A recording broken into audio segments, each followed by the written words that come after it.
Ayal me Kunmayorrk po iman kare cing mang man kimuk kare. Alang man po kacal Mayorrk pun mongoy. Kare cing mang iman ka ime po yek ka imeran.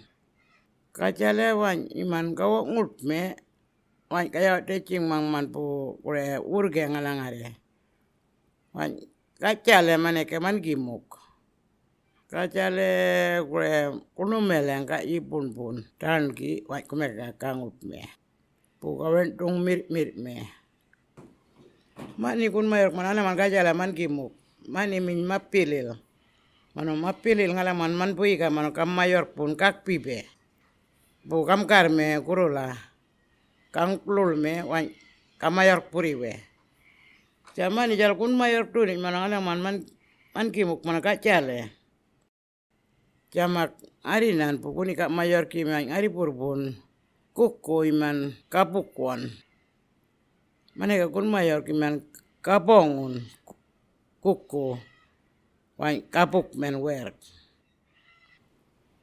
Koroko po pirijare ni piriwal po ni kobo pan po ni Mayorrkkimuk po.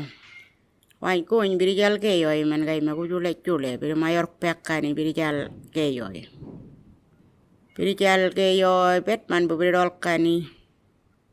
Kobo pan po piriwal po ni wan piriparwere ni yika telek o kunpoy. Papo min ben putchino meni na ukuny pirijawani. Pirijal rey piriyami yika. Pirijal ni makpet man. Yika makanap paro po piripekka ni kuni Kunmayorrkkimuk pirijal keyoy makujule. Anap paro jakuny. Iman kay makure man wanjat man kapo o kujelk. Piri Mayorrk pekka ni po pet man pirijal keyoy kure. Po piri Mayorrk pekka ni kujule kure. Koroko po daporapolk. Arben kurunani. Po pirinani Kunmayorrk kuni iman yimi pep mi. Wan piri yimi ma metkari Mayorrk ngutke. Wan piri rei piripol karungi kure iman ka ime kukajir. Man kapo ja pirinani kure kakuluk dulum. Kome wan piri karungi man ka ime kalawan po karung redman pun. Kune piri imawan piri jal karungi kupit jale kure kupel. Piri pelwok mereni. Wan piri pawani manek jal rurti man ka ime kunrurk. Kure kujolok. Primat puni. Mane Kunmayorrk primat puni po kumlopi man kimuken. Wan Mayorrk ngimi umeka kure kurur berdang balmi. Berdang balmi wan poni man yeri maneke Kunmayorrk pri ngujware woni. Ngujware meni wan ngutmi. Wan pri rei po priyawani mankung. Japo man Kunmayorrkkimuk renga emi brina ina mankung bot.